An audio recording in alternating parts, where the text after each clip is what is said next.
Iniciamos con esta grabación una iniciativa, las conversaciones interdisciplinares, que hemos diseñado entre el Grupo de Investigación Ciencia, Razón y Fe y el Instituto de Antropología y Ética que dirige el profesor Sánchez Migallán.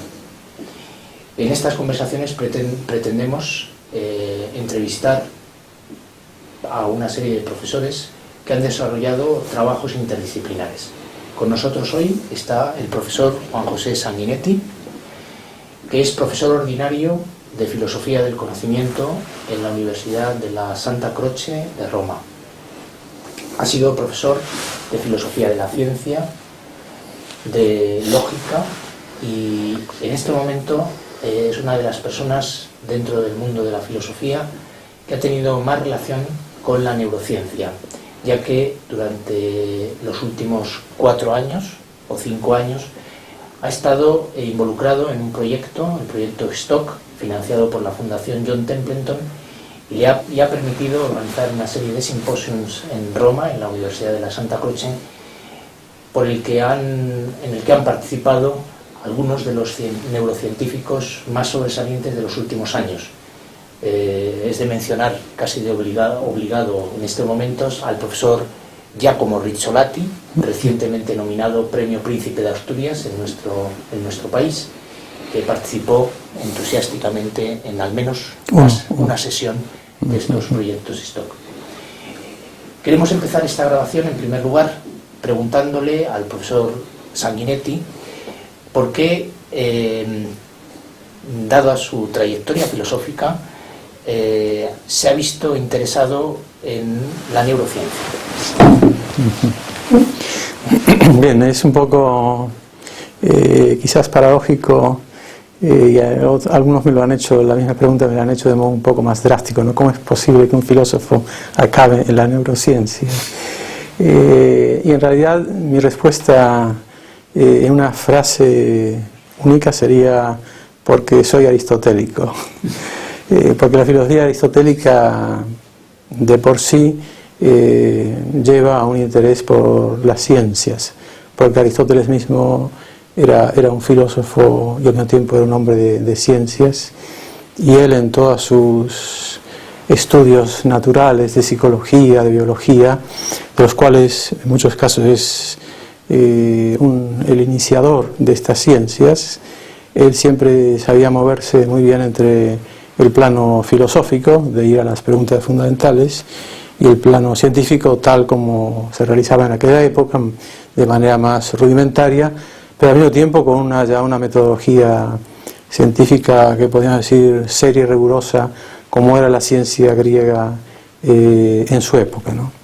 Y entonces, por eso, primero en mis estudios de filosofía y luego en mi primera docencia de filosofía, por una parte yo tuve un gran interés por la filosofía de la naturaleza, de la que fui profesor varios años en Santa Croce y también en otra universidad romana, en la Universidad Urbaniana, ¿no?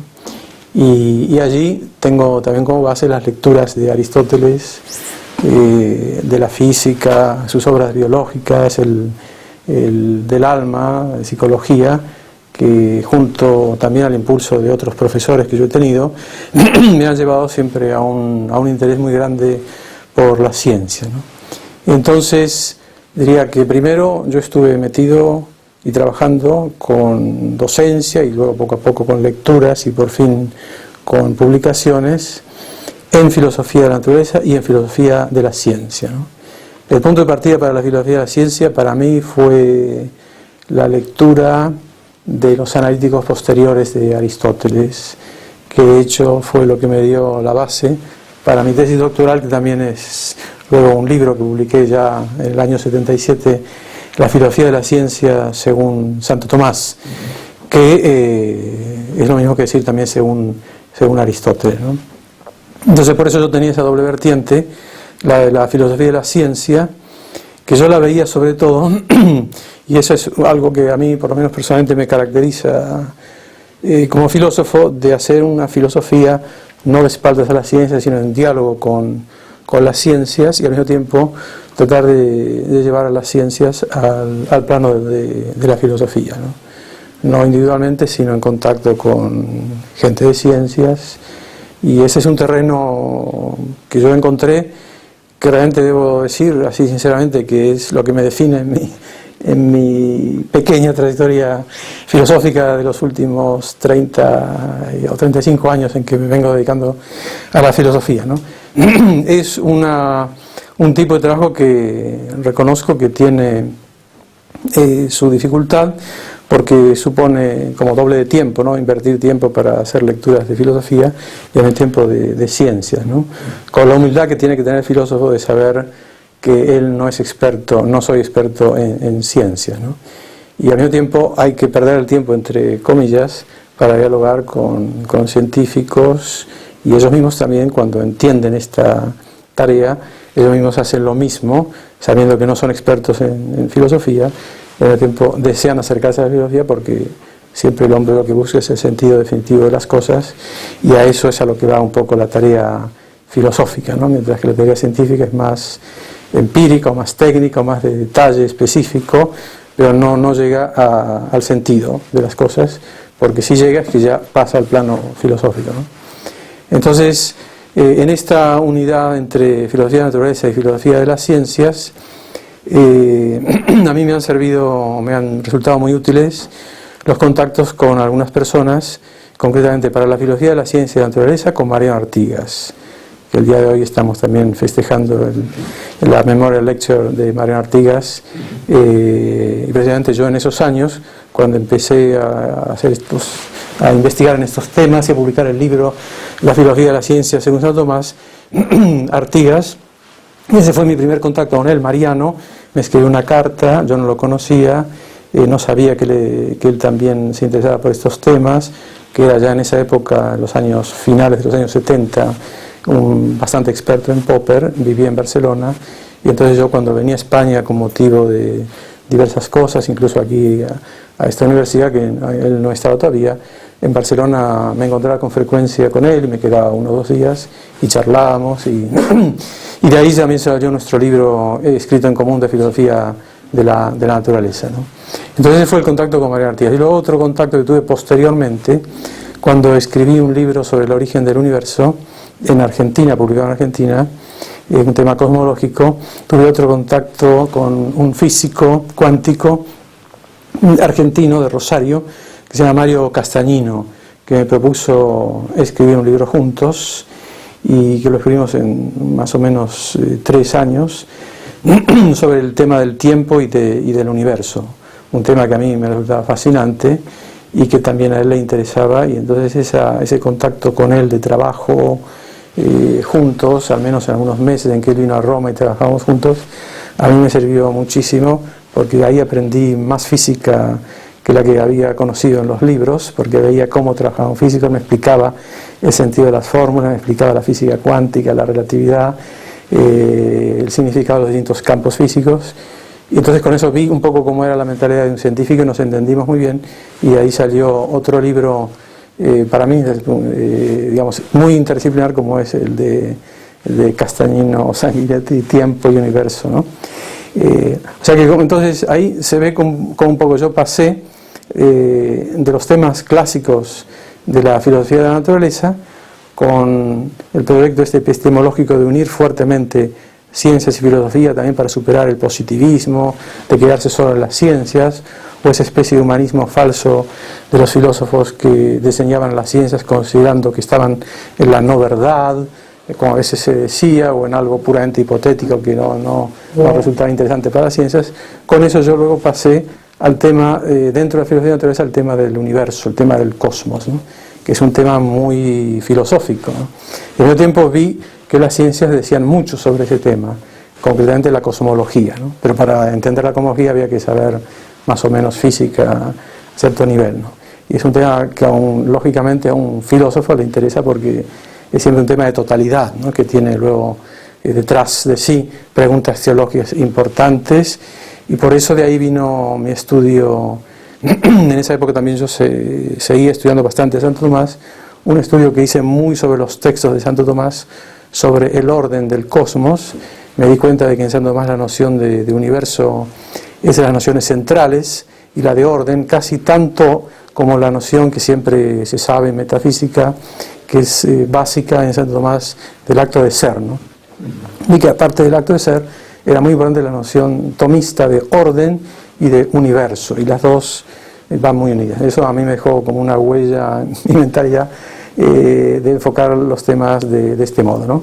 Y por eso, después de estudiar ese tema, que fue otra tesis doctoral, la que hice precisamente aquí en esta universidad como doctorado civil, porque la otra era doctorado eclesiástico, después de eso ya pasé al tema del cosmos desde el punto de vista ya de la física, para conocerlo y para de ahí sacar una visión más o menos filosófica, en diálogo con tanta gente que se estaba interesando por estos temas, que eran sobre todo, como yo me daba cuenta, de ámbito anglosajón, muchas veces más, a veces al principio más protestantes que católicos, que diseñaban un poco entrar al tema de la ciencia, ¿no? Y ahí todo el tema, el origen del universo, el Big Bang, el principio antrópico, en definitiva, todos los grandes temas hoy muy conocidos de tipo cosmológico, ¿no? Y después, ya en la década del 90, perdón que estoy haciendo una especie como de reseña, de resumen de mi trayectoria, ahí es cuando ya pasé a la neurociencia, ¿no? Entonces, ¿cómo pasé? Pasé porque yo en Roma estaba explicando desde hacía varios años también la filosofía del conocimiento, o gnoseología, o teoría del conocimiento, ¿no? Entonces, desde ahí, siempre con mi idea de que hay que ver lo que dice la ciencia sobre este tema, me daba cuenta de que el tema de la percepción, que es básico para la teoría del conocimiento, era fundamental, ¿no? Y que no era, me parecía tan útil empezar a discutir con Descartes o con el idealismo, olvidándose de esas cuestiones, ¿no? Entonces, al investigar un poco sobre percepción, ahí empecé a leer libros de neurociencia para ver lo que decían de la percepción, y más de neurociencia que de psicología, porque me parecía que eran más naturalistas, o que daban una visión más real, ¿no? Y también, como en gnoseología se estudia la inteligencia, al mismo tiempo que empecé a leer un poco libros de neurociencia, empecé también a leer libros de inteligencia artificial y de informática, porque eso tiene que ver ya más directamente con el tema de la inteligencia, ¿no? Por ejemplo, el desafío sobre la distinción entre inteligencia artificial e inteligencia personal o inteligencia natural del hombre, y luego tratar un poco de distinguir entre la mente o la inteligencia o la mente del hombre, la mente de la máquina, así llamada mente, con terminología por supuesto equívoca, y la mente del animal, las tres mentes, ¿no?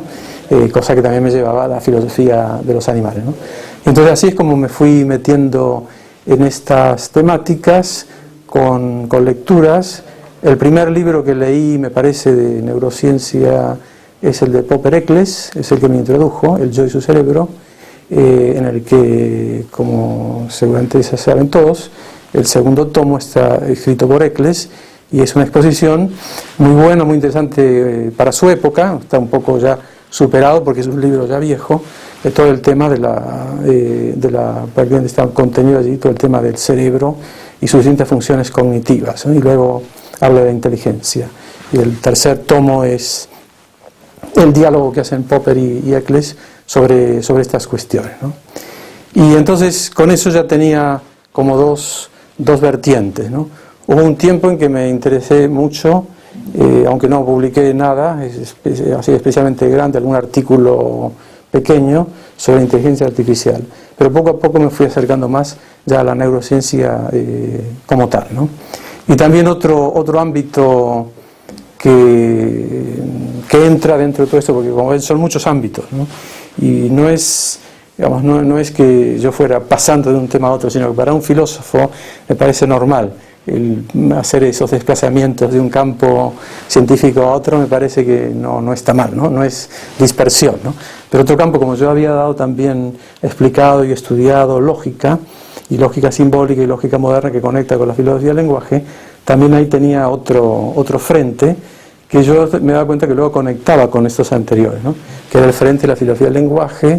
Yo había estudiado, y también uno de mis puntos de referencia dentro de la filosofía moderna, aparte de Popper para la filosofía de la ciencia, era Wittgenstein, que a mí un filósofo que me entusiasmó muchísimo, es como un Sócrates de la filosofía del lenguaje y en general de la filosofía, ¿no? y luego también cuestiones de filosofía de la matemática y metamatemática y metalógica, como son los teoremas de Gödel, los problemas de Turing, la máquina de Turing, el test de Turing, que ya poco a poco eso lleva a la filosofía de la informática, ¿no? Y entonces ya con eso yo lo conectaba con la filosofía de la informática, ¿no?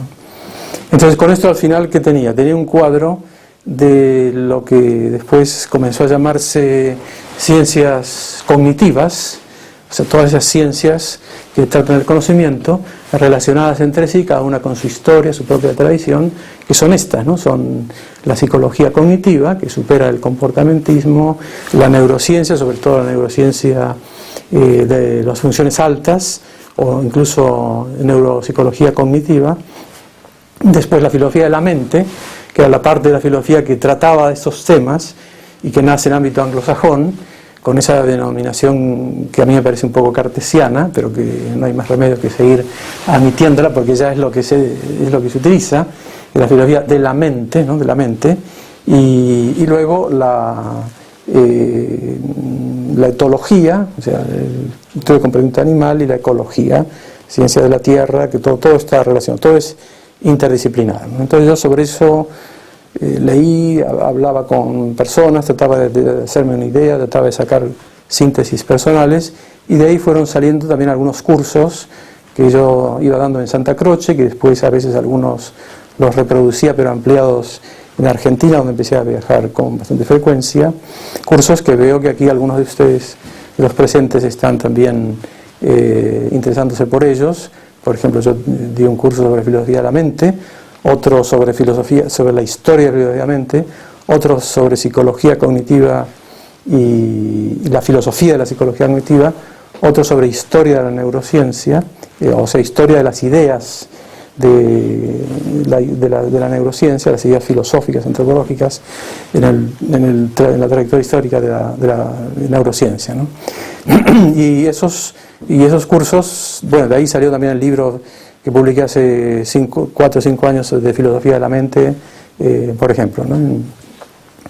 Entonces, los temas en los que ya hablaré luego del proyecto STOCK, de cómo intervine o interaccioné con neurocientíficos, pero los temas que he estado explicando en los últimos 2 años, que siguen en esta línea, se refieren más a la cuestión, a la temática de la causalidad, ¿no? Mente y causalidad sobre el cuerpo, sobre el cerebro, y entonces allí he entrado en temas como por ejemplo la emergencia, la autoorganización, la complejidad, la causalidad downward, de arriba para abajo, en un contexto donde me he dado cuenta también que era cada vez más importante que yo y también la gente que colabora conmigo y tratando de difundir esto a otras personas estudiaran filosofía de la vida, ¿no? Me he dado cuenta que para hacer filosofía de la mente, que en el fondo es como un capítulo de psicología filosófica, que al final se inserta en la antropología. Además, estas distinciones escolares de filosofía de la mente o antropología, yo no le doy mucha importancia. Lo que cuenta son los problemas. Son divisiones un poco, digamos, convencionales, que sirven para dar clases y nada más, ¿no? Y vivirse un poco la materia, ¿no? Pero me he dado cuenta de que la filosofía de la biología era muy importante, ¿no? Y además era un capítulo en el que la filosofía de la naturaleza nunca se había interesado, ¿no? Cosa que ya en los últimos años Mariano Artigas también se había dado cuenta de este punto, ¿no? De que no bastaba hacer una filosofía de la física, había que entrar a la filosofía de la vida. Y me acuerdo que en mis últimas conversaciones que yo tenía en Roma con Mariano, él me había dicho que le parecía que la filosofía de la vida era mucho más importante que la filosofía de la no vida, ¿no? O sea, la sola filosofía del mundo inanimado de la física, ¿no? Y entonces también en esto, ahí entré en el tema, naturalmente, y a propósito del STOCK, de la libertad humana, ¿no? Pero viendo la libertad humana desde esta base, no desde arriba, digamos, de un cierto apriorismo filosófico, sino viendo cómo poco a poco va emergiendo algo que en los animales no es todavía libertad, pero que de alguna manera la va preanunciando, ¿no? Y por eso entonces ahí entra la filosofía de la vida y la filosofía de la vida también de los animales, ¿no?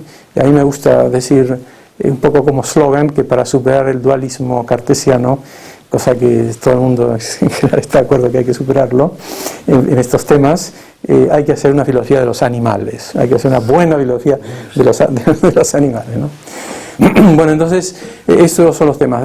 Como temas para el futuro, hablemos desde mi punto de vista o de lo que yo puedo hacer, entendiendo, por supuesto, no yo solo, sino en colaboración con otros, o basándome en otros, estimulando a que otros lo hagan, ¿no? Está el tema de la moralidad, de la ética, sobre el cual ahora va a salir un libro del que después hablaré, que conecta con la neuroética. Luego el tema de moralidad de animales, porque los animales no tienen moralidad, pero tienen comportamientos que son aparentemente inmorales.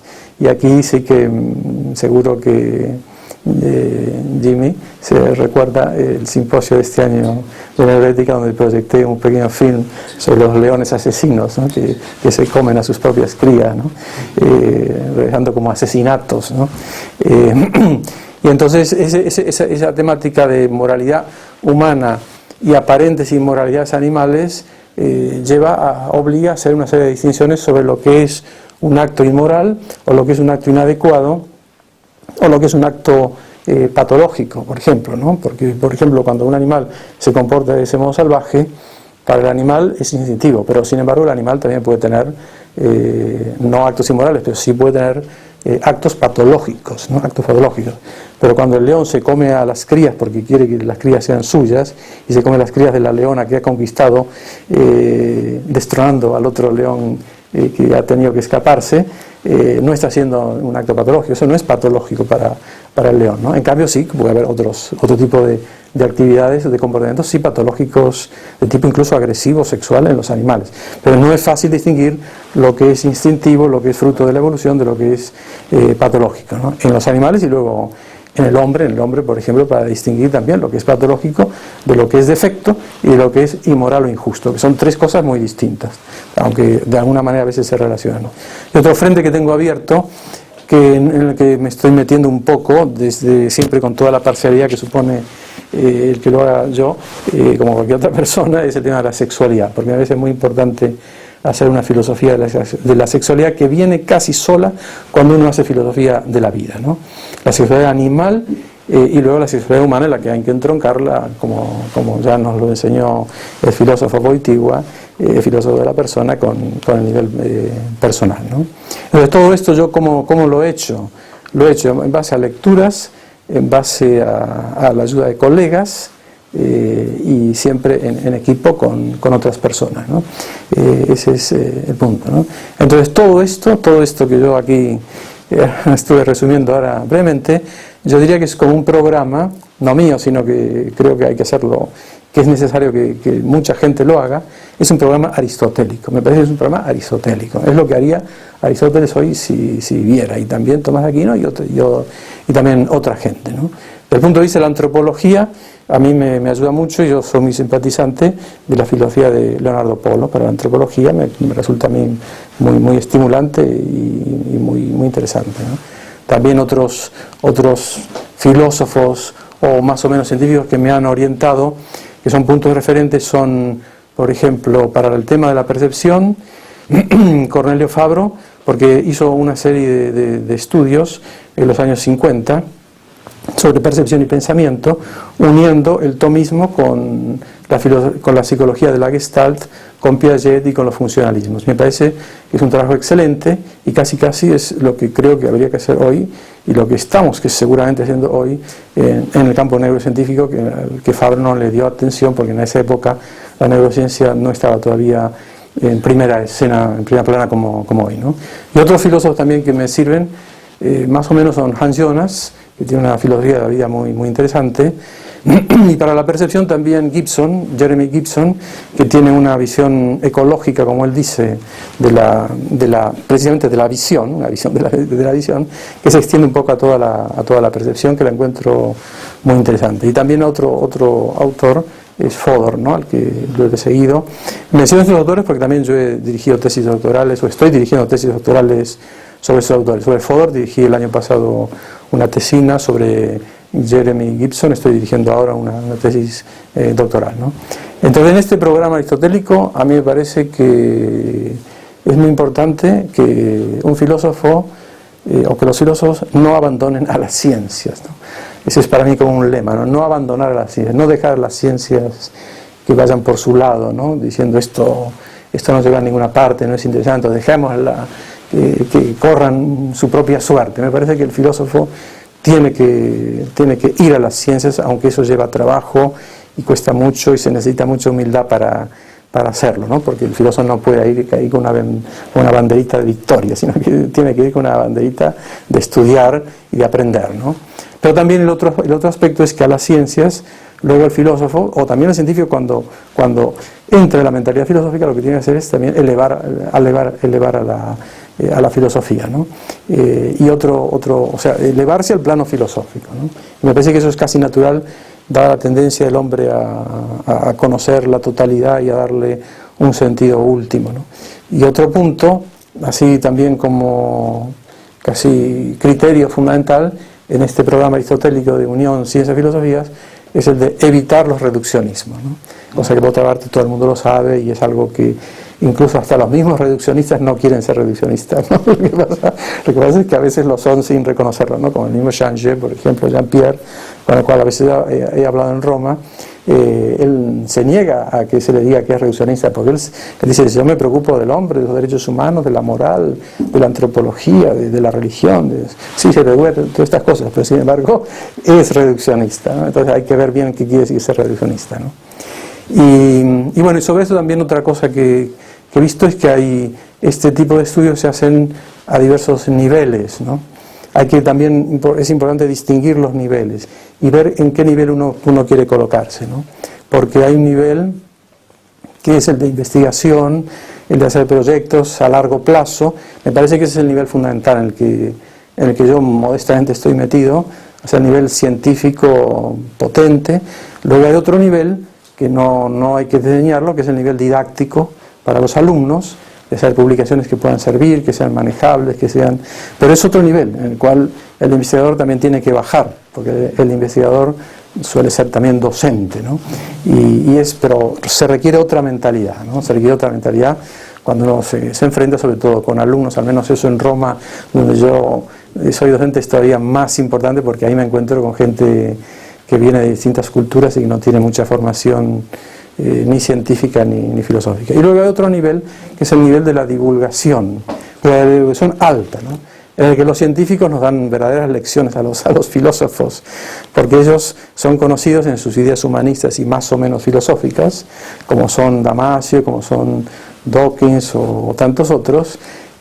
Saben hacer muy bien la divulgación, muchas veces porque se han unido a periodistas científicos y han aprendido muy bien, como Hawking, ¿no? que el mismo editor le enseñaba cómo hacer para divulgar. Ese nivel también es muy importante porque es el nivel en el que se llega a mucha gente y muchas veces es el nivel que luego atrae la atención y favorece que haya financiaciones que de lo contrario no son conocidos, ¿no? Al mismo tiempo no hay que quedarse en la sola divulgación y hay que saber que lo más importante, la fuente energética donde sale todo es la investigación y no la simple divulgación, que más bien es un fruto, es un resultado, ¿no? Bueno, eso un poco sobre... Sí. La segunda cuestión a tratar sería, en estos años en que ha tenido contacto con algunos de los neurocientíficos más importantes actualmente, ¿qué impresión ha sacado usted de por dónde se mueve la neurociencia y esa posible convergencia interdisciplinar con la filosofía, ¿no? Sí, bueno, claro, ahí por una parte yo he visto que antes de pensar en hacia dónde se mueven o qué tipo de actitud tienen, veo que primero lo más importante es que el interés que tienen muchos en dialogar con otros sectores disciplinares fuera de su propia especialización, ¿no? Algo que muy bien puede parecer obvio, pero me parece que por aquí hay que empezar y que esto es la base un poco de todo, ¿no?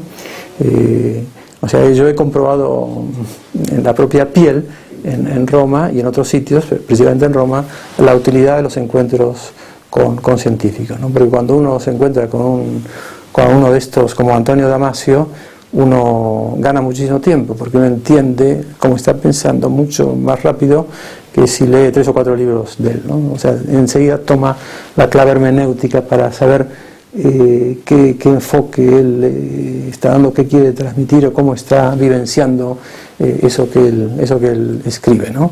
Y también otro aspecto que tiene ese diálogo es que ayuda muchísimo a superar prejuicios o malentendidos o alejamientos, porque al principio hay un lenguaje muy distinto, ¿no? Es inevitable, ¿no? También porque el lenguaje, sobre todo el lenguaje filosófico, no tanto el científico, que es muy preciso, el lenguaje filosófico tiene siempre el defecto de que es un lenguaje al principio vago, genérico, ¿no? Como cuando se habla de la libertad, del yo, de la conciencia, etcétera. Luego los filósofos superamos esa vaguedad diciendo, al menos los filósofos que seguimos a Santo Tomás, diciendo que es un lenguaje analógico, ¿no?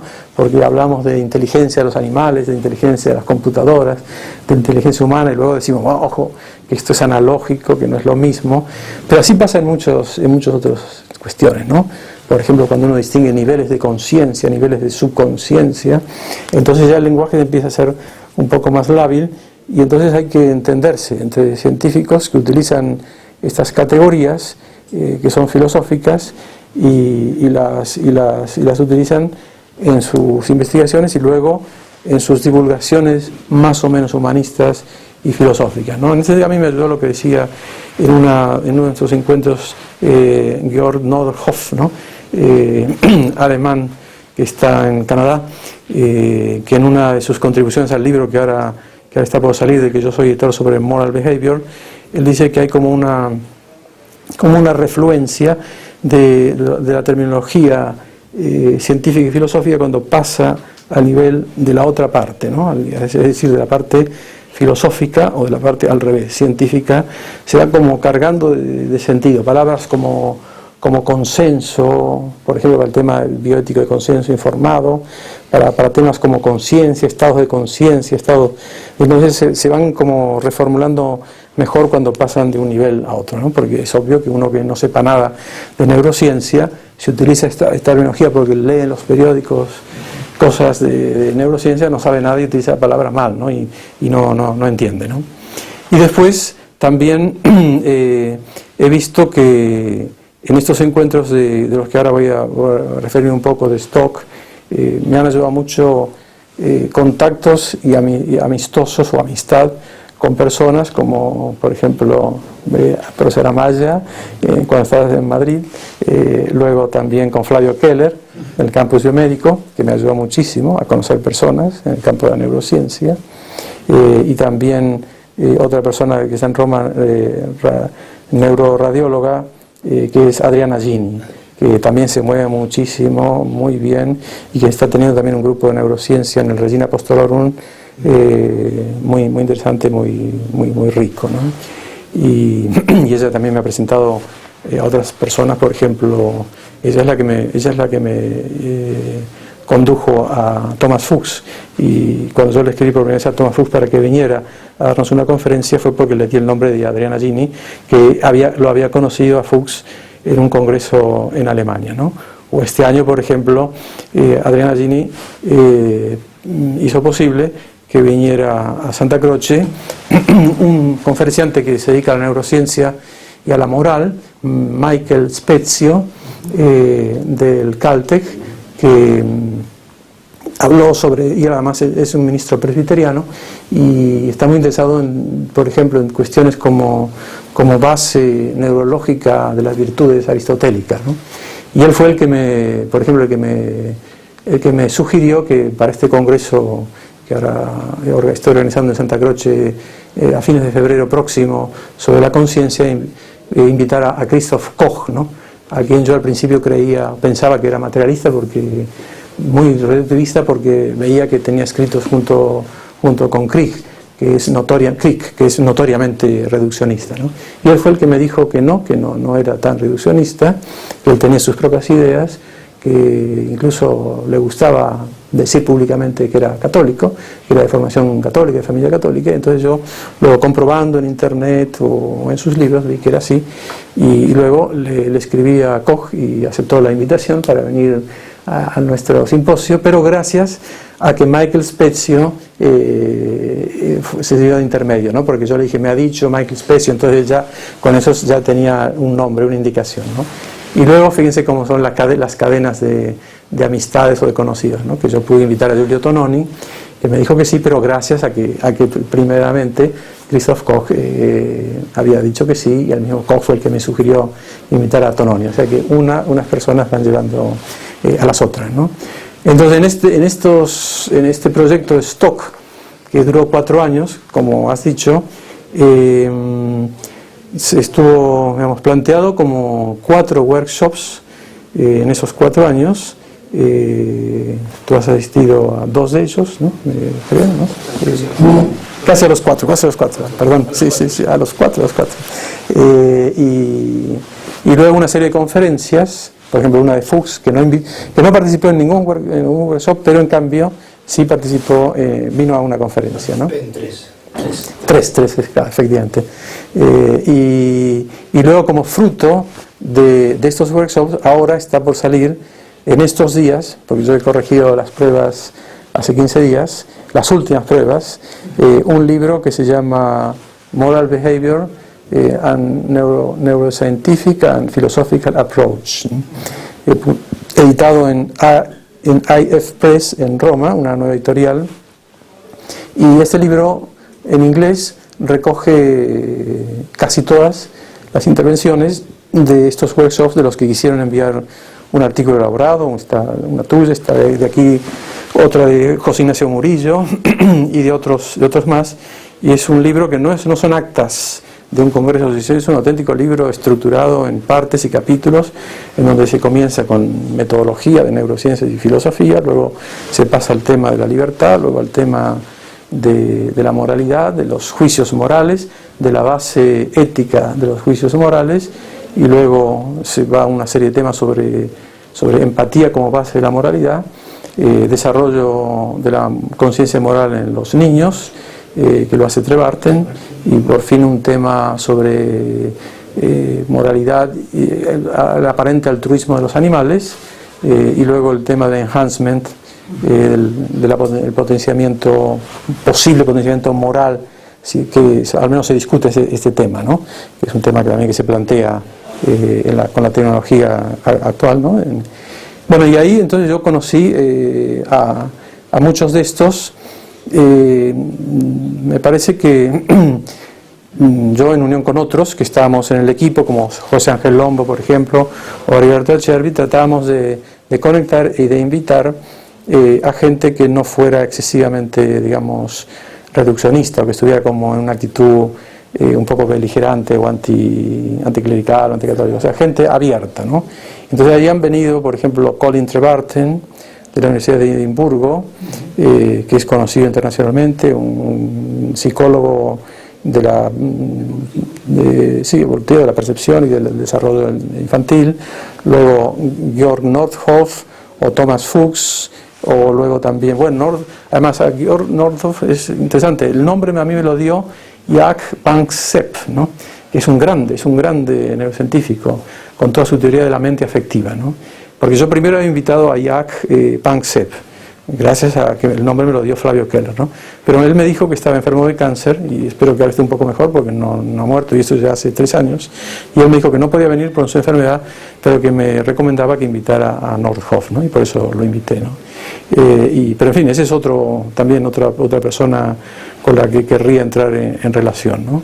Y también otros son, por ejemplo, Rizzolatti, ¿no? Giacomo Rizzolatti, Corrado Sinigaglia, que viene a ser como el filósofo de Rizzolatti, Gallese, que también es otro, un poco está en el grupo de Parma, ¿no? Y luego otros que conocí, no en Santa Croce, sino en la Gregoriana o en Santa Marta, porque yo participé también a otros workshops, a 2, que se hicieron fuera de Santa Croce, ¿no? Y ahí, donde fue invitada a veces gente, a veces un poco más cerrada. En cambio, en Santa Croce intentamos invitar solo a los abiertos, ¿no? O sea, ahí yo, por ejemplo, conocía a Jean-Pierre Changé, ¿no? En la gregoriana, ¿no? Efectivamente, yo comprobé que Jean-Pierre Changé tenía una actitud un poco crítica con el catolicismo, y sin embargo él estaba ahí en la gregoriana y en Santa Marta, en pleno Vaticano, escuchando por primera vez exposiciones de teólogos como había ahí en el grupito, y cosa que me imagino que le habrá venido bien escuchar por alguna vez exponer cosas así católicas o cristianas, ¿no? Y creo que le puede haber venido bien por una cosa que, bueno, se refiere a mí, pero podría valer para cualquier otro, ¿no? Que cuando yo hice la exposición, porque era un workshop, yo expuse el tema del yo como causa, ¿no? Entonces Jean-Pierre Changé se quedó sorprendido de que un sacerdote hablara de esos temas de neurociencia con flexibilidad, con conocimiento de causa, porque él, de hecho, digamos, le pareció bien lo que yo dije. No dije ninguna herejía científica, porque si no me lo habría hecho notar, porque él siempre intervenía con objeciones, incluso saltándose el procedimiento normal de hablar solo cuando le tocaba, ¿no? Él enseguida apuntaba objeciones, ¿no? Pero él incluso me dijo algo que a mí al principio me molestó un poco, porque me dijo, pero entonces yo veo que usted es materialista, ¿no?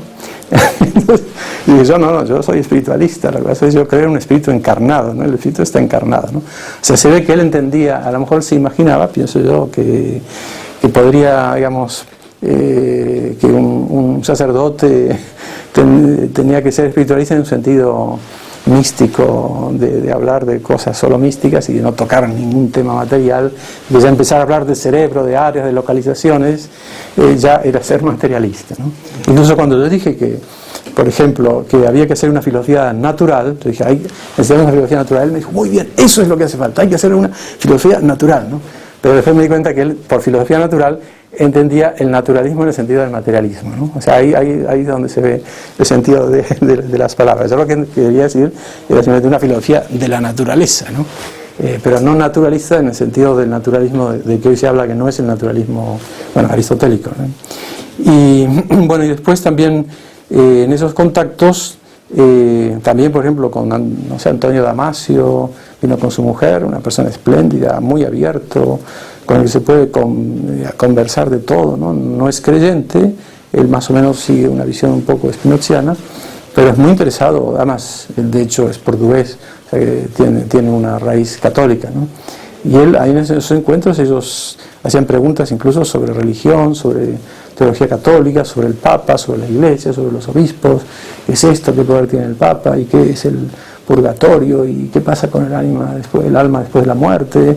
Y se discutían, y por lo menos oían argumentos, ¿no? Y la resurrección, me acuerdo de Antonio Damasio decía, pero ¿cómo pueden resucitar todos? No hay espacio en la tierra para que resuciten todos, ¿no? Entonces, ahí yo intentaba darle una respuesta, bueno, pues que habrá una nueva creación, ya no será esta tierra, habrá otra tierra, pero por lo menos era útil que ellos expusieran sus objeciones a la fe católica, ¿no?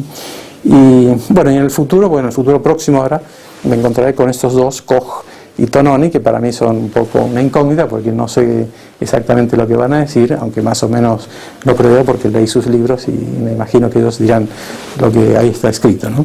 Y también tuvimos contactos con filósofos de la mente. Tononi es uno de los especialistas más importantes en neuroimagen.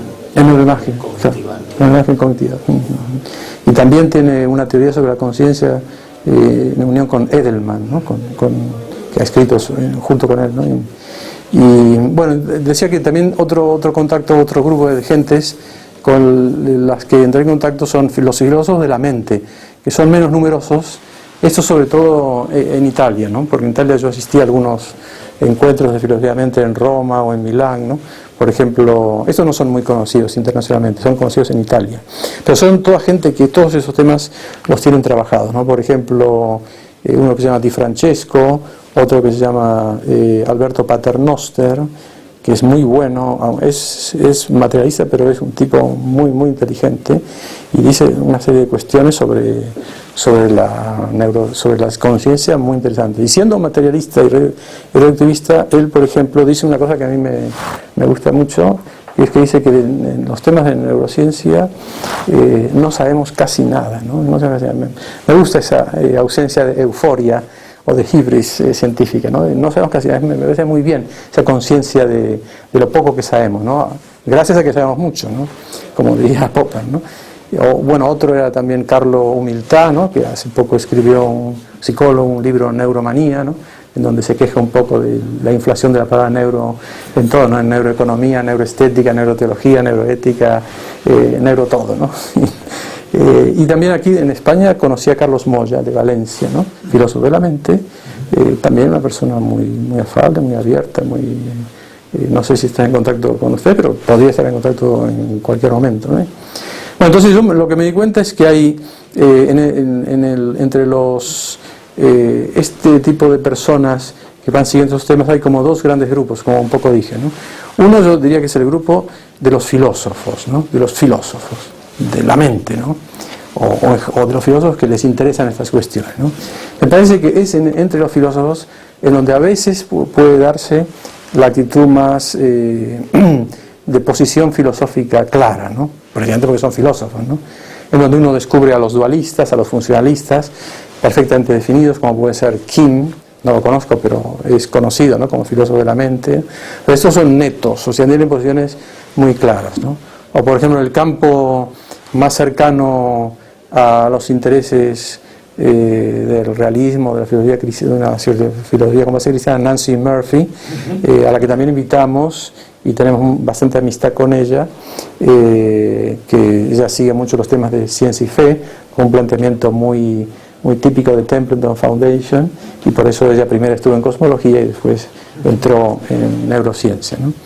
Entonces es más fácil que los filósofos de la mente se radicalicen precisamente porque son filósofos, ¿no? Entonces, y está el grupo luego de los científicos que me parece que en general son más abiertos, salvo alguna excepción, pero por ejemplo uno puede decir Dennett, pero Dennett no es científico, Dennett es filósofo, ¿no?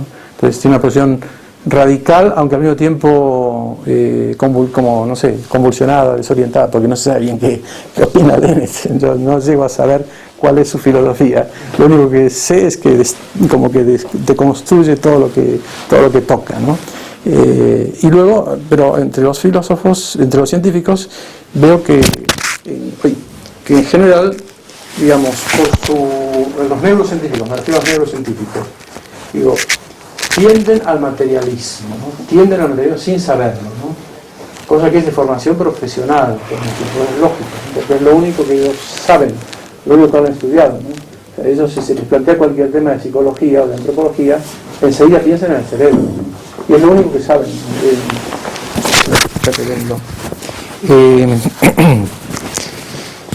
Bien, o sea que tienden al materialismo inconscientemente y por deformación profesional. Luego, les repugna el dualismo, ¿no? Como también a los filósofos de la mente contemporáneos, ¿no? Y es lógico que les repugna el dualismo porque el dualismo, en el sentido del dualismo drástico cartesiano, es una posición que, bueno, sería un poco largo explicar, que es como la posición negativa, ¿no? Es el enemigo al que hay que fustigar, el malo de la película, el malvado es el dualista, ¿no? Hay que pegarle, ¿no? Entonces nadie quiere ser dualista. O sea, en cuanto se toca un tema cualquiera que pueda parecer espiritual, cuidado con no ser dualistas, ¿no? También eso puede ser un poco peligroso, ¿no? Porque al final ellos mezclan el dualismo para muchos de ellos, la Iglesia Católica en sus enseñanzas religiosas sobre el hombre y el alma sería dualista, ¿no? Porque ya hablar de alma, de un alma inmortal, ya es un dualismo popular, casi como diría Nietzsche, platonismo popular, ¿no? Y luego también he visto que a ellos les interesan mucho, a estos científicos, los temas humanistas, tienen un gran interés en general, ¿no? Por eso, como Jean mismo, que no quiere ser reduccionista, que le interesan mucho los derechos humanos, querría ser una especie de nueva visión de la ley natural basada en la neurociencia, ¿no? Cuando en realidad no se da cuenta que esa ley natural que propone ella la tiene incorporada por su por su bagaje cultural europeo o francés, pero él lo quiere ver como que nacería del estudio del cerebro, ¿no? Los derechos humanos, la no violencia, el respeto de los demás, cosas que él ha tomado de Ricoeur en parte, ¿no? El respeto del otro, pero él se cree a sí mismo que eso lo toma de la neurociencia, ¿no? Pero se ve el interés humanista, ¿no? A veces algunos de ellos están puestos como Gazzaniga o el mismo Changé en comités éticos o de bioética, y entonces eso les lleva todavía, les estimula más a preocuparse de la humanidad, de la violencia, de las guerras, de la agresión, y por eso procuran dar un mensaje como humanista, que a veces es un poco como banal, ¿no? Porque después eso no es coherente con todo lo que dicen en concreto de tipo científico, es como un añadido, ¿no? Y también les interesan mucho los temas jurídicos, o sea, el derecho, es una preocupación jurídica que es ética pero que va por el lado jurídico, y luego digamos que ignoran completamente la posición aristotélica, que es ampliamente desconocida, ¿no? Porque cuando salen los libros de filosofía de la ciencia o en ellos mismos la lista de posiciones, nunca aparece Aristóteles, o si aparece el nombre de Aristóteles, más o menos es confundido o con el dualismo cartesiano o con el simple materialismo o funcionalismo, ¿no? No se conoce la visión irremórfica de Aristóteles, lo que él dice sobre acto y potencia, etcétera, ¿no? Y también otro punto que me parecía a mí como impresión o como reacción al ver cómo razonan los temas que trabajan, de qué hablan, cómo pasan los temas humanistas, cómo les gusta hablar de ética, de libertad, del hombre, de la conciencia, veo que es necesario que distingan entre ciencias y filosofía, ¿no? Es decir, que conozcan un poco mejor la filosofía de la ciencia. Aquí interviene de nuevo la filosofía de la ciencia, ¿no? Porque ellos no saben distinguir estos planos, tienden un poco a mezclarlos, ¿no? Porque no tienen una formación filosófica, ¿no? Por ejemplo, si ustedes leyeron el libro de Ricoeur-Changé, ¿no? Lo que nos hace pensar, o la naturaleza de la regla, no sé cómo está el título en castellano, ustedes ahí habrán visto que el esfuerzo constante de Ricoeur es que Changé reconozca que todo lo que está diciendo él sobre las representaciones, por ejemplo, ¿no? Es como un presupuesto psicológico que él está metiendo, pero que él lo pone como si fuera fruto de la neurociencia, ¿no? Entonces está queriendo como que él reconozca que hay un nivel filosófico en donde él pone presupuestos, cuando habla de la libertad, cuando habla de la moralidad, cuando habla, entonces, no, aquí hay un presupuesto que tú lo has tomado de Kant, ¿no? O de quien sea, ¿no? En cambio Changé no reconoce eso, o sea, no lo reconoce porque no se da cuenta, ¿no? Él cree con toda paz que eso es normal, que sale de la neurociencia, cuando en realidad no sale de una neurociencia tomada estrictamente como estudio puramente físico, que se basa en lo empírico, de ahí no puede salir, ¿no? Entonces, sobre los problemas de filosofía y de digamos mucho tiempo, no, de filosofía y de neurociencias, bueno, por una parte, yo diría alguna cuestión metodológica sobre la que quisiera decir algo muy brevemente, ¿no? Una pregunta podría ser: ¿cómo puede un científico entrar en temas antropológicos, ¿no? ¿Es legítimo que lo haga o no, ¿no? Porque a veces me he encontrado con personas que me dicen: este científico no tiene derecho a hablar de estos temas, no puede hablar de estos temas porque se salen de su competencia, ¿no? Él debería limitarse a decir: estas son las sinapsis, estos son los circuitos, basta, y no hablar de... Pero a mí me parece que eso es imposible, es algo que se le pide algo imposible, porque el neurocientífico, cuando trata del nivel alto, cognitivo, ¿no? Y no puede menos de tratarlo, ¿no? Salvo que sea un científico que se coloca a un nivel de puro estudio, por ejemplo, de células, bueno, que eso también es elegido, pero es otra cosa, ¿no? Pero me parece que el neurocientífico alto necesariamente se está moviendo entre lo psicológico y lo neurológico o lo neurocientífico, es decir, ciencia natural, ¿no? Ciencia natural y ciencia psicológica, ¿no? Se está moviendo entre los dos. Como diría Ricoeur, es un lenguaje mixto, ¿no? Un lenguaje no puro, ¿no? Y es inútil pretender aquí una pureza conceptual metodológica No, están las dos cosas híbridos, si queremos, ¿no? Entonces, pero por supuesto, él está presuponiendo lo psíquico. Lo presupone primero porque es una evidencia de primera persona que tenemos, aunque luego el científico ha aprendido metodológicamente a razonar siempre en términos de tercera persona, ¿no? Que ese es su fuerte, ese es su verdadera, naturalmente, su competencia, ¿no? Pero todo lo que dice tiene repercusiones para el ámbito psicológico, ¿no? Especulativas y prácticas y médicas y jurídicas, o sea, tiene repercusiones, ¿no? Entonces yo lo que diría es que no hay por qué exigirle al neurocientífico que sea un restrictivista, utilizando aquí una expresión tomada de un filósofo de las ciencias, Loren Graham, que habla de restrictivismo. El restrictivismo sería como restringirse exclusivamente al ámbito propio de la competencia o del objeto formal de la ciencia natural y no salirse de ese campo, ¿no? Un poco lo que querían hacer los positivistas, ¿no? Bueno, eso, si un científico quiere hacer eso, puede ser, pero es muy violento, es muy forzado, ¿no? ¿Cómo vamos a pedirle que haga esto a un psiquiatra, por ejemplo, ¿no? Que al fin y al cabo es un neurocientífico, ¿no? Y en cambio, yo creo que al mismo tiempo lo que no puede ser tampoco es que sea siguiendo nuevamente con la terminología de Graham, un ampliativista salvaje, ¿no? Lo de salvaje es mío, lo de ampliativista es de Graham, ¿no? Porque Graham distingue entre restrictivistas y ampliativistas, ¿no? Los restrictivistas son esos, como dije, que se siguen absolutamente a su mundo científico y no hablan de otra cosa, ¿no? Los ampliativistas, por ejemplo, dice Graham, serían personas como Wilson en la neurosociología, la biosociología, o como Teilhard de Chardin, Teilhard de Chardin, evolución y teología, ¿no? Ampliativista, o Heisenberg para física y cuestiones filosóficas, ¿no? Entonces yo creo que lo que hay que hacer es que no sea un ampliativista salvaje, ¿no? Pero sí que puede ser un ampliativista, si adoptamos esta terminología, en el sentido de una persona que sabe moverse entre los planos, ¿no? Sabe moverse entre un plano y otro, ¿no? Y es aquí donde el diálogo entre filósofos y neurocientíficos es fructuoso, porque al final, si uno entra en esos temas, el filósofo como yo no tiene más remedio que a veces que hablar, aunque hable mal y sin mucha competencia o menos autoridad, de cosas neurocientíficas, ¿no? Y al mismo tiempo, el neurocientífico también tiene que decir algo de tipo filosófico, también con menos competencia, con más riesgo, con más ingenuidad quizás, pero luego se aprende, ¿no? Se aprende y se es más preciso, ¿no?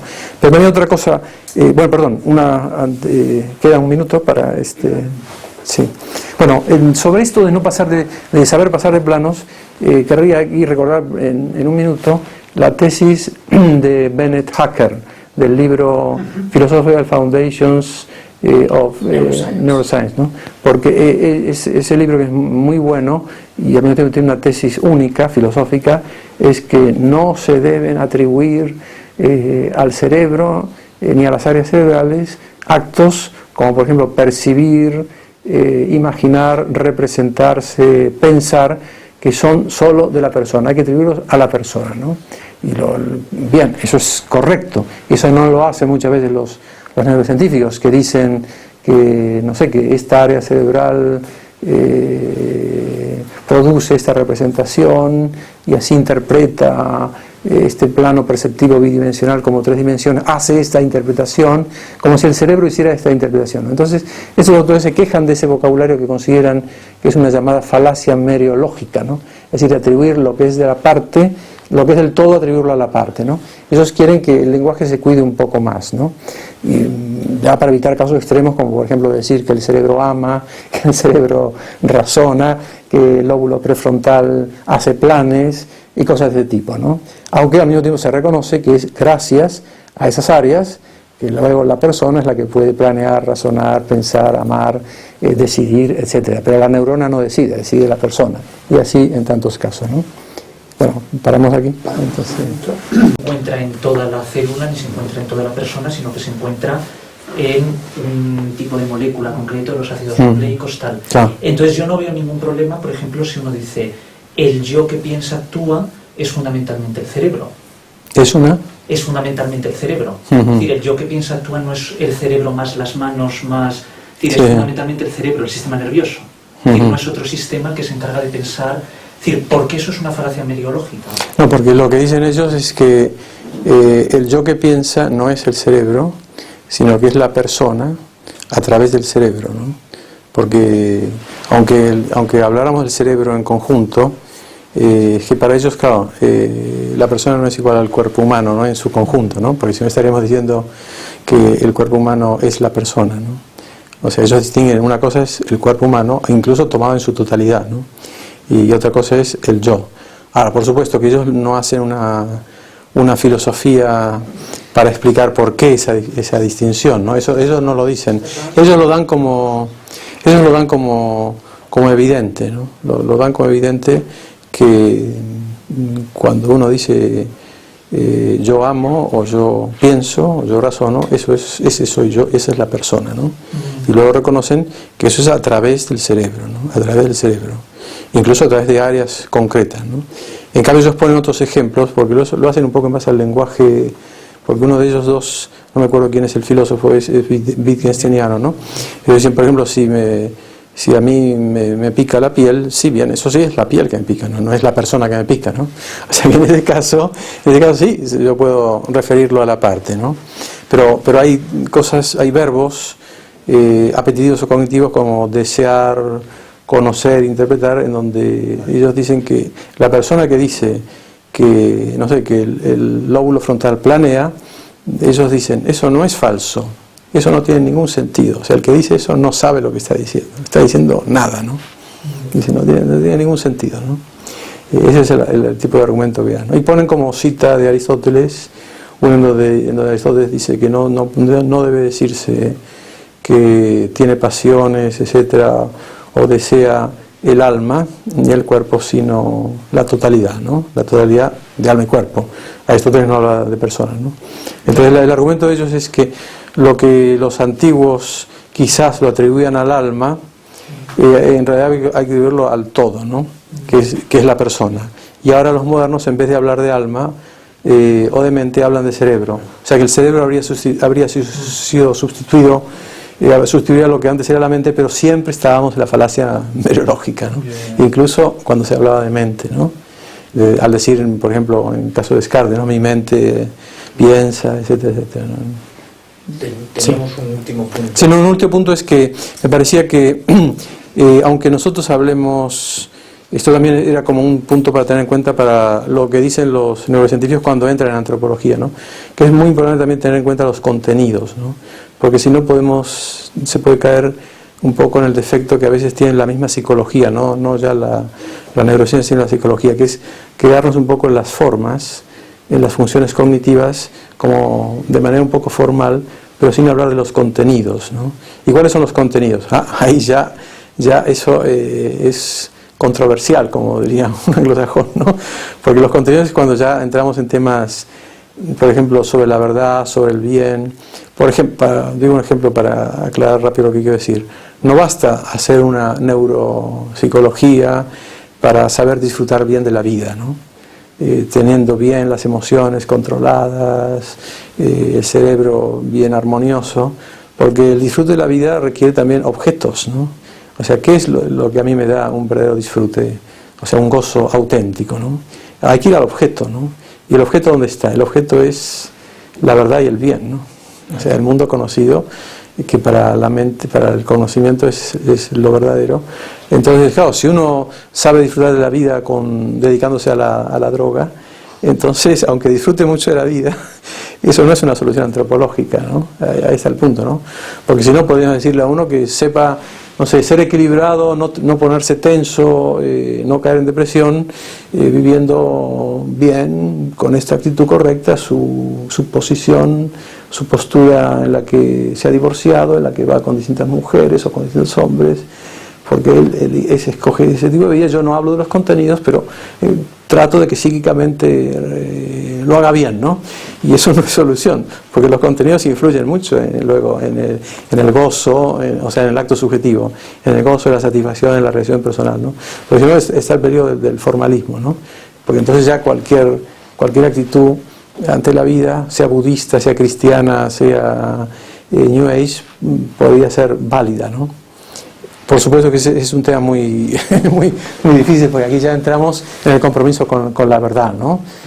Por ejemplo, el sentido de la vida a una persona le viene si está realmente relacionada correctamente con aquello a lo que se destina, que es Dios, ¿no? La destinación de Dios, ¿no? Como dice Leonardo Polo y como dice toda la antropología cristiana, ¿no? Pero eso, claro, eso ya es ir a los contenidos, ¿no?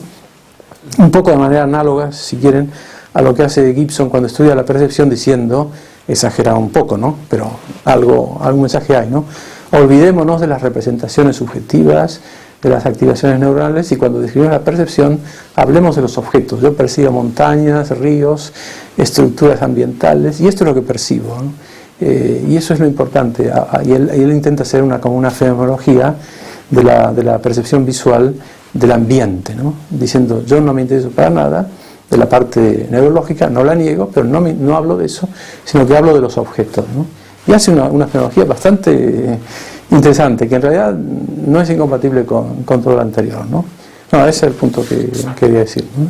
Entonces, sí. Ya pasamos a la tercera parte de esta conversación, en la que la pregunta que queríamos suscitar era ¿cómo ve usted, un especialista en la filosofía aristotélico-tomista, filosofía de la naturaleza, filosofía del conocimiento, qué puede aportar esta filosofía a la neurociencia en la actualidad?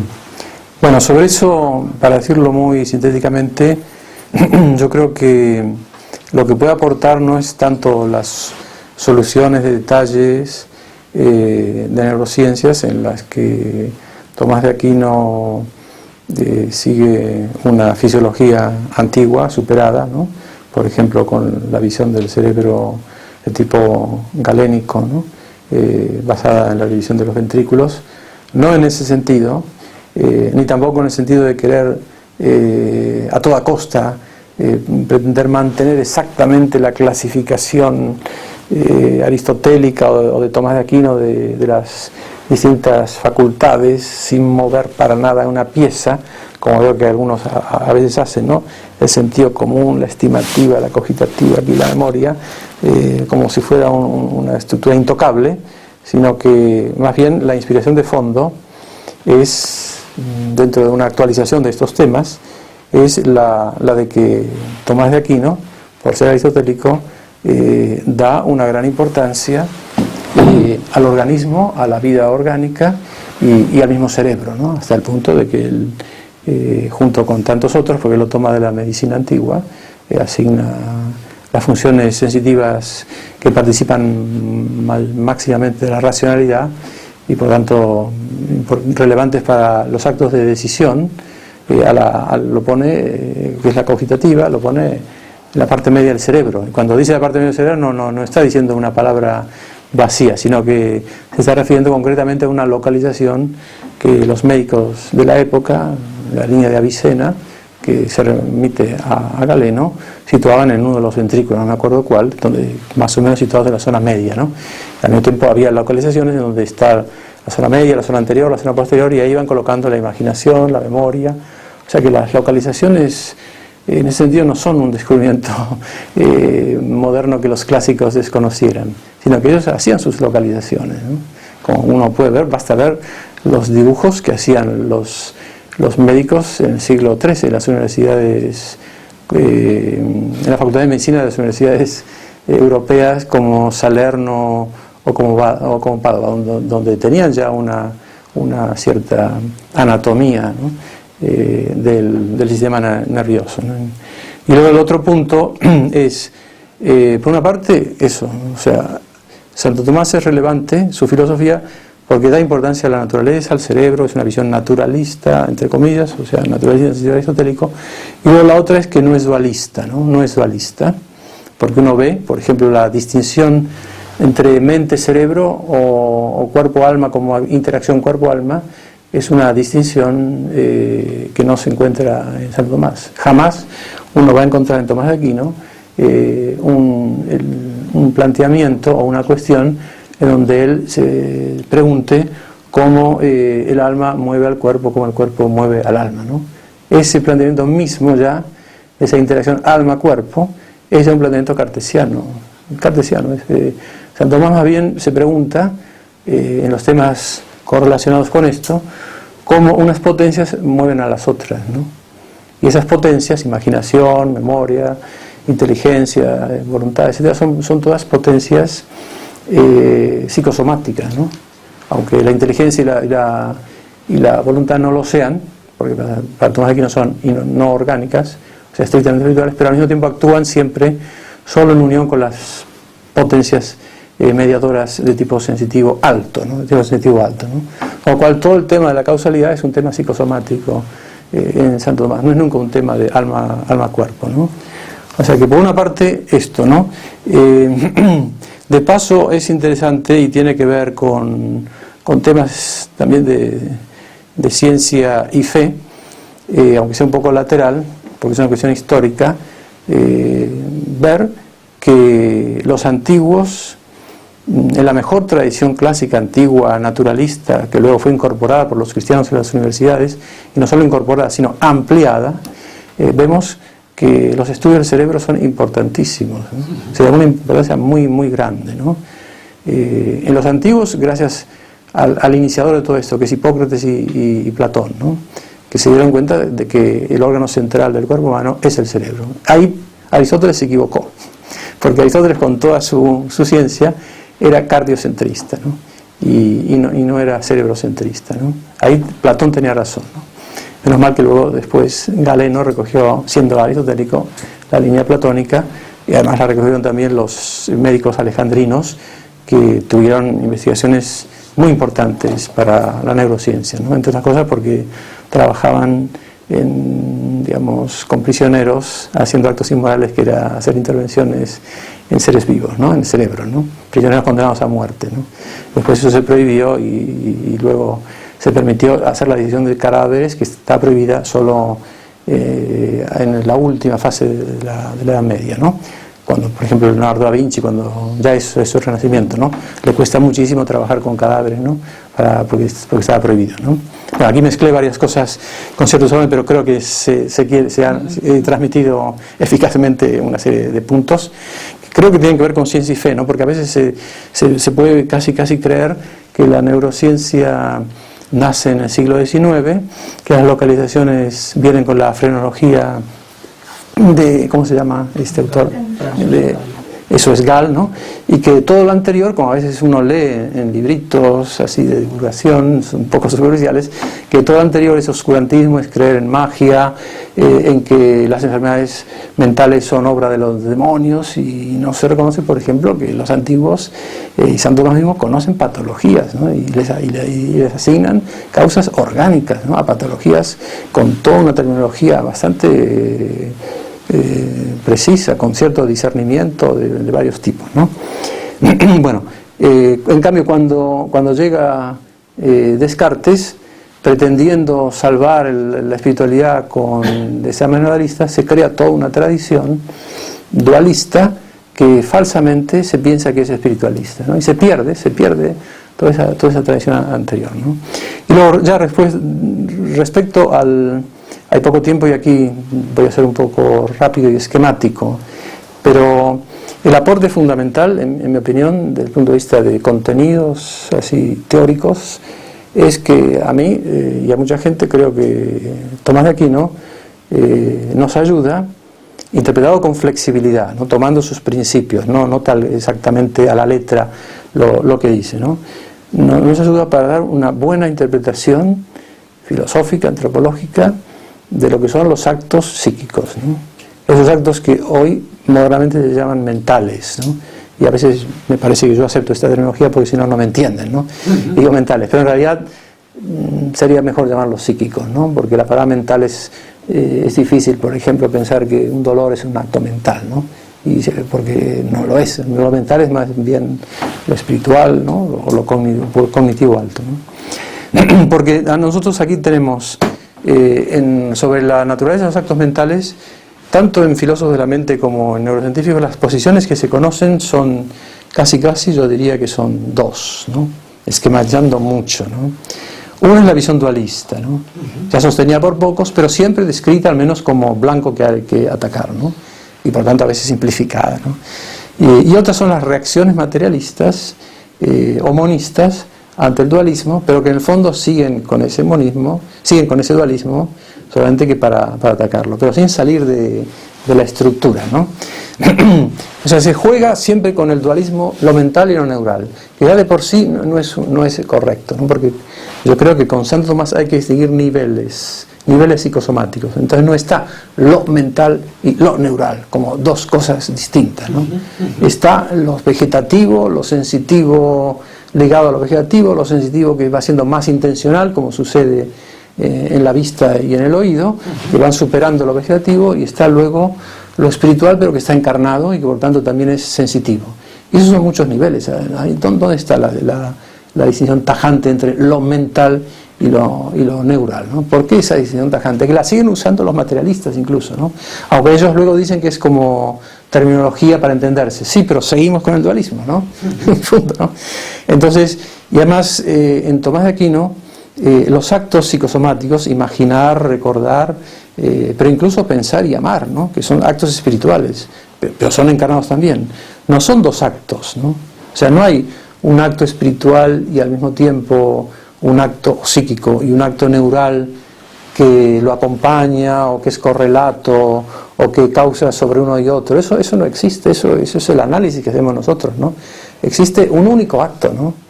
Ahora, ese único acto hay distintos niveles, eso sí, y esos niveles interaccionan causalmente entre sí, ¿no? Pero hay un único acto que es psicosomático, ¿no? Es decir, es psíquico y puede ser orgánico también, es psíquico y espiritual, pero tiene la base orgánica, ¿no? Que es como causa material. Pero la palabra causa material no siempre significa lo mismo, ¿no? Entonces aquí me ayuda también un poco la filosofía de Leonardo Polo de utilizar el juego de las concausalidades de las cuatro causas para entender cómo la causalidad formal y la causalidad material van teniendo un juego distinto a la hora de explicar los distintos niveles de los actos psicosomáticos, ¿no? Una cosa es la sed, otra cosa es la sexualidad experimentada solo como activación fisiológica, otra cosa es la sexualidad experimentada como simpatía sentimental, emocional, hombre-mujer, y otra cosa es la sexualidad experimentada ya como nivel de amistad hombre-mujer, que puede ser esponsal o preesponsal, ¿no? Esos son distintos niveles de análisis, ¿no? Pero tenemos un único acto, ¿no? O sea, a mí me gusta decir un poco en broma, ¿no? Que no hay una sonrisa espiritual y luego una sonrisa labial, y no hay una sonrisa cerebral, ¿no? Distintas sonrisas, ¿no? Uno puede decir, te estoy sonriendo con mis labios, pero en mi cogito cartesiano no tengo sonrisas, etc. No, tenemos un solo acto, ¿no? Que es la sonrisa, ¿no? Que tiene en un nivel de análisis, es labial, es muscular, en otro nivel de análisis es cerebral, y en otro nivel de análisis es espiritual y es personal, ¿no?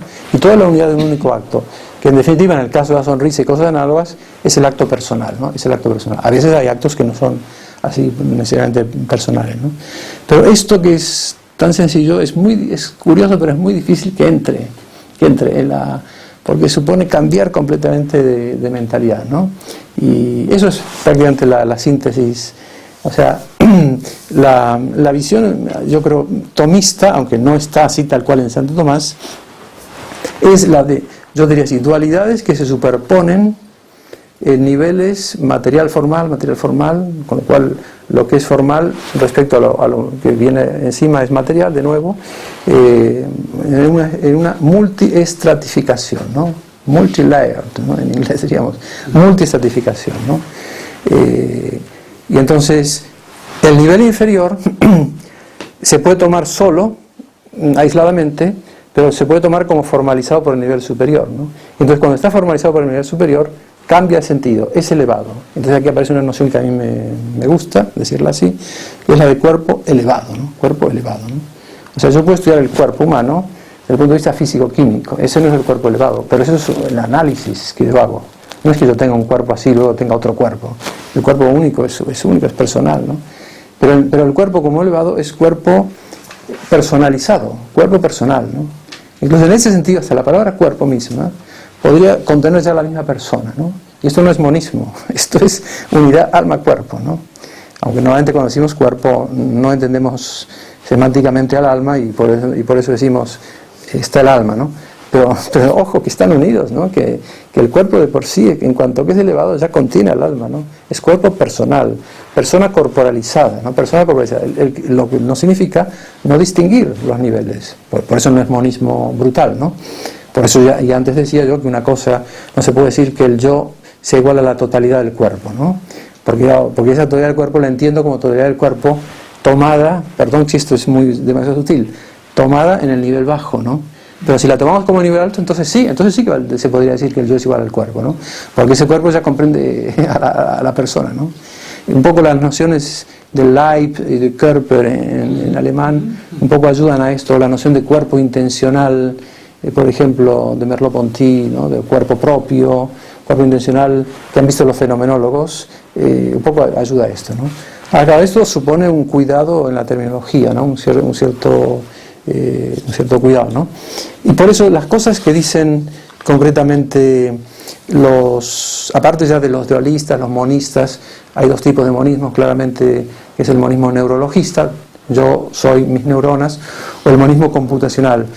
Mi cerebro es una computadora, mi mente no es más que una computadora. Aparte de estos monismos, hay toda una corriente difícil de encasillar, porque puede tener variantes que las acerquen más o menos a estas otras, que serían el emergentismo, ¿no? Los emergentismos, ¿no?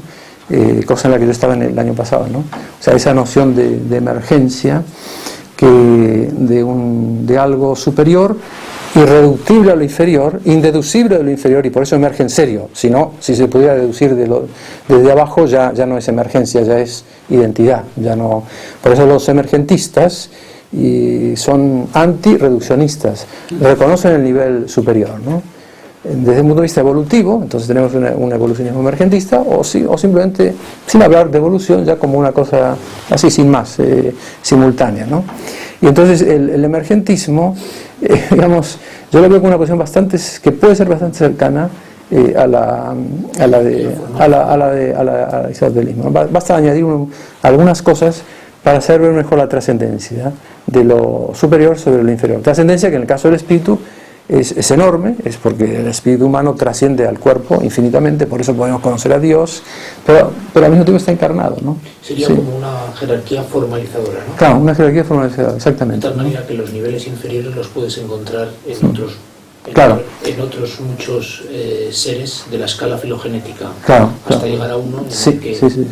Y luego eso permite explicar también, por ejemplo, las patologías, porque hay dos grandes temas prácticos, que son la patología y la educación, ¿no? O sea, terapia es educación, ¿no? Sí.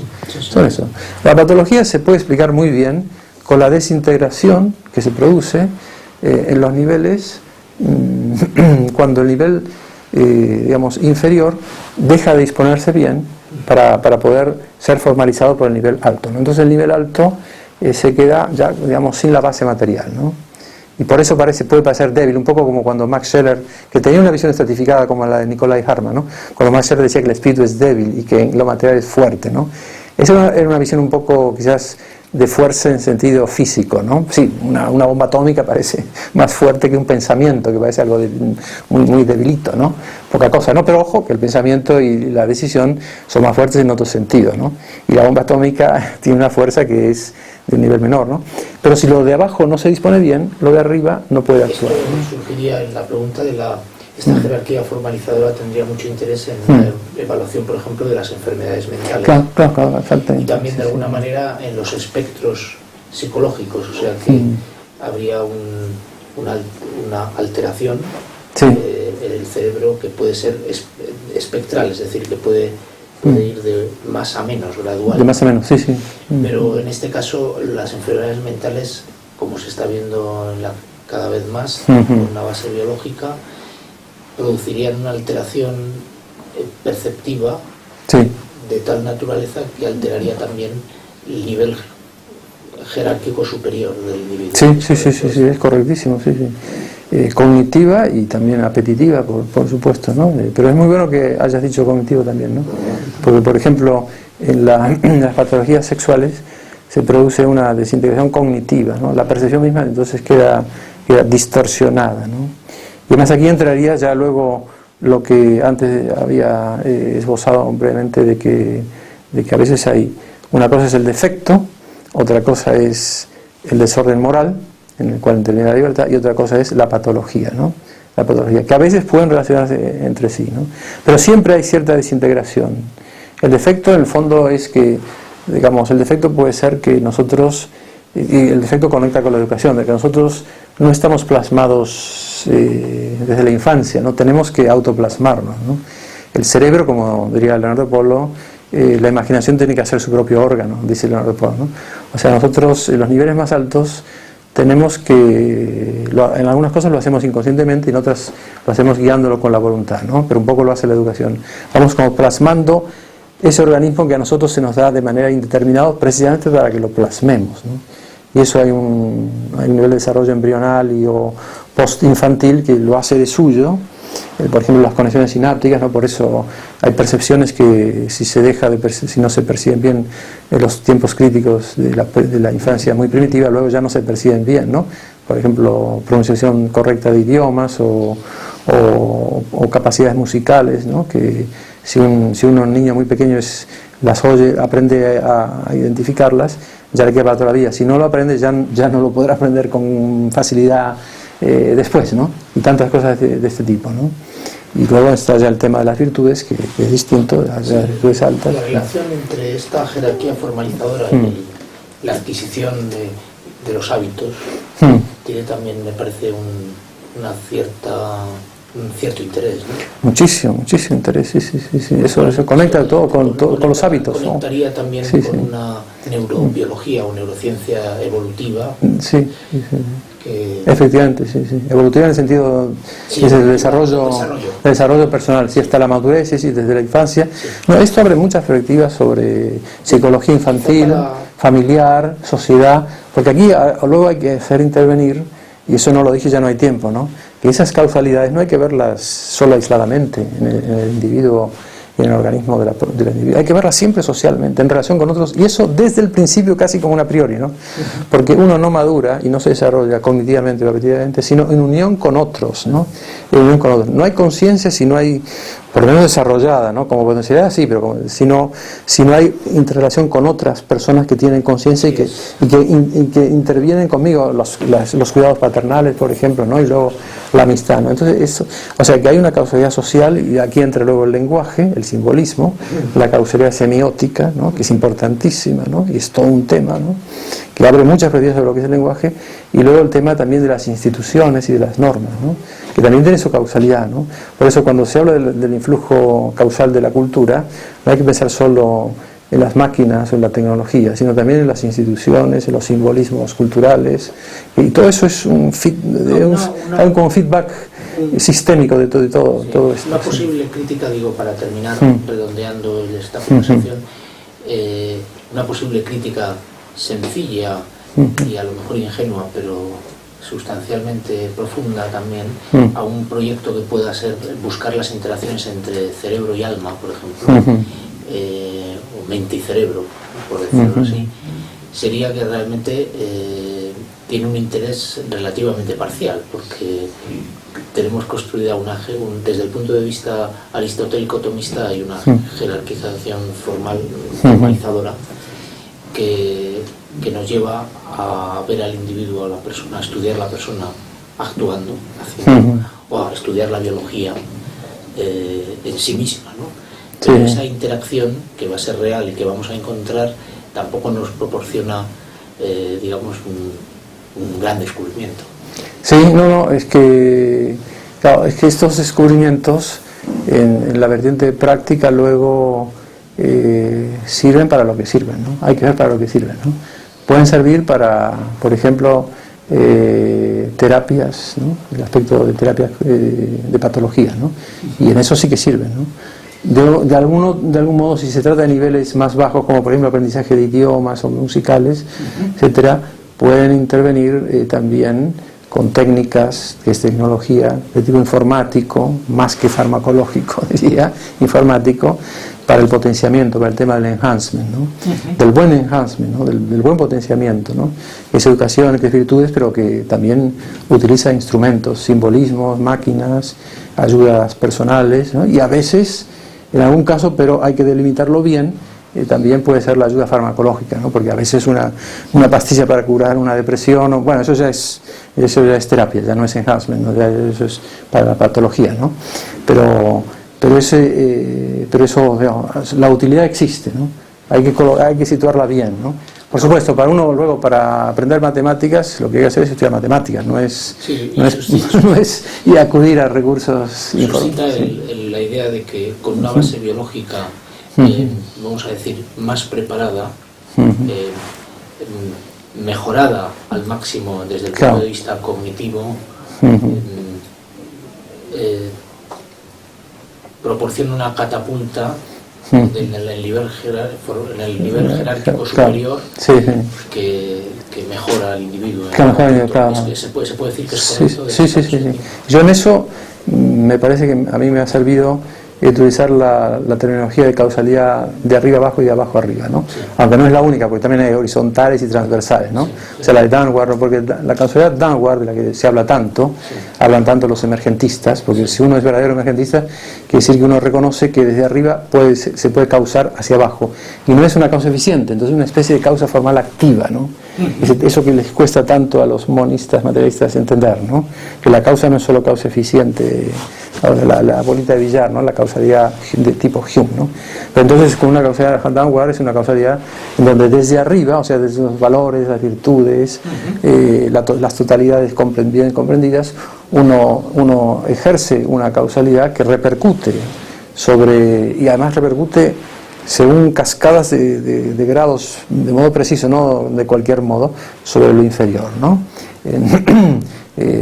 Leía el otro día, aunque ya lo sabía, el pensamiento de Santa Teresa, de que Santa Teresa creía, quizás es una idea equivocada de Santa Teresa, ¿no? Que con el amor a Dios podía como reconstituirse el cuerpo, ¿no? Pero eso tengo que buscar la cita exacta donde lo dice, ¿no? Ella lo había experimentado en ella misma, ¿no? Esto lo leí, lo encontré por casualidad en un texto de Santa Teresa de hace 2 o 3 días, ¿no? Pero sé que lo dice en otros sitios más. Por supuesto, este pensamiento no hay que luego extrapolarlo a cosas raras, ¿no? Pero esa es la causalidad de Danward, en definitiva, ¿no? O sea, una buena noticia en mí tiene unos efectos neurofisiológicos importantes, ¿no? Una neurobiología de la atención. De la atención, claro. Elevada. Claro. O sea, y teniendo en cuenta, sería un tema realmente frontera en esta jerarquización. Y teniendo en cuenta los objetos, como decía antes, o sea, los contenidos, ¿no? Para no quedarse en la pura formalidad, ¿no? Y por supuesto que la otra es la causalidad de abajo arriba, ¿no? Bottom up o upward, ¿no? Que también cuenta, porque la base material hay que contar con ella, ¿no? Y a lo mejor una persona la puede tener menos dispuesta, y es evidente que una persona como Einstein seguramente tenía un cerebro más dispuesto que el de otra persona que no era Einstein, ¿no? O sea, hay una base material que da las posibilidades para que las causalidades altas se actúen, ¿no? Incluso con diferencias en personas o con diferencias de tipo cultural, porque eso luego va creando un feedback, ¿no? O sea, bueno, son temas fronteras, son temas fascinantes, sin duda, ¿no? Pues bien, terminamos estas conversaciones. Muchas gracias. Bueno.